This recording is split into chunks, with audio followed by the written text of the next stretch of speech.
আসসালামু আলাইকুম। আমি কিন্তু আজকে চলে আসছি জামশা ইউনিয়নের বালুরচর গ্রামের।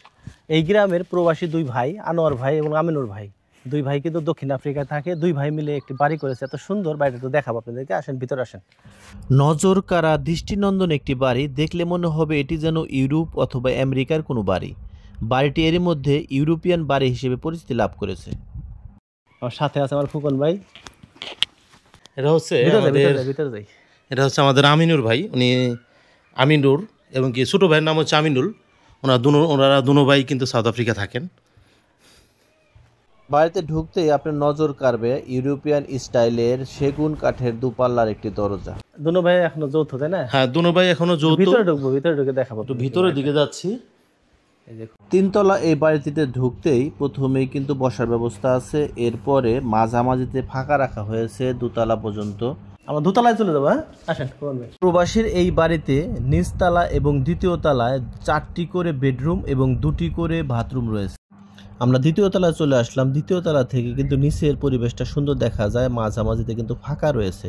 এই বাড়িতে ব্যবহৃত জিনিসপত্র বেশিরভাগই কিন্তু বিদেশ থেকে আনা। ওদের মনে প্রশ্ন জাগতে পারে যে বিদেশেরা কি করে। এরা কিন্তু বিদেশে চাকরি করে না, এরা সাউথ আফ্রিকাতে দোকান করে। এদের কিন্তু 40টির উপরে দোকান রয়েছে।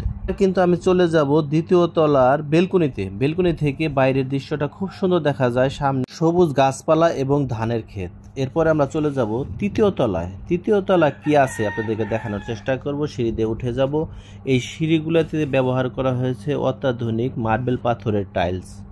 সিঁড়ি বেয়ে সর্বোচ্চ উঠে আসলাম তৃতীয় তলায়। তৃতীয় তলায় কিন্তু সুন্দর বসার ব্যবস্থা করা হয়েছে। এখানে তাদের আত্মীয় স্বজন বা অথবা বাড়িতে যখন অনুষ্ঠান হবে তখন এখানে খাওয়া দাওয়ার ব্যবস্থা করবে। এই জন্য এই জায়গাটা পুরো ফাঁকা রাখা হয়েছে। এই তৃতীয় তলাতে আছে একটি বাথরুম, একটি এবং 2টি বেডরুম।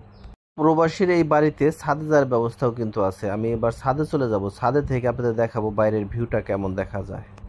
চলে যাচ্ছি ছাদে আমরা। ছাদেও কিন্তু গ্লাস করা আছে, এখান দিয়ে থাইয়ের গ্লাস করা যাতে ময়লা না ঢুকতে পারে। ছাদে দেখেন ছাদের উপরটা কি সুন্দর এবং ছাদ থেকে সর্বোচ্চ বাইরের ভিউটা দেখা যায়। বাড়িতে ঢুকতেই সাজানো আছে ফুটবল খেলোয়াড় আনোয়ার ভাই। আনোয়ার ভাইকে দেওয়া ট্রফিগুলো কিন্তু এখানে থরে থরে সাজানো আছে, একটু দেখায় আপনাদেরকে। তবে বড় বিষয় হচ্ছে বাড়িটি নির্মাণে কীরকম টাকা খরচ হয়েছে এই বিষয়টা আমাদেরকে বলা হয়নি।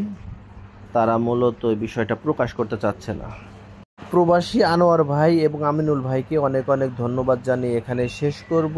তবে ভিডিওটা কেমন হয়েছে একটু জানাবেন। ভালো হলে অবশ্যই লাইক, শেয়ার, কমেন্ট করবেন। আগামীতে আরও সুন্দর সুন্দর ভিডিও আপনাদেরকে দেওয়ার চেষ্টা করবো ইনশাল্লাহ। সে পর্যন্ত ভালো থাকবেন সবাই। খুদা হাফেজ।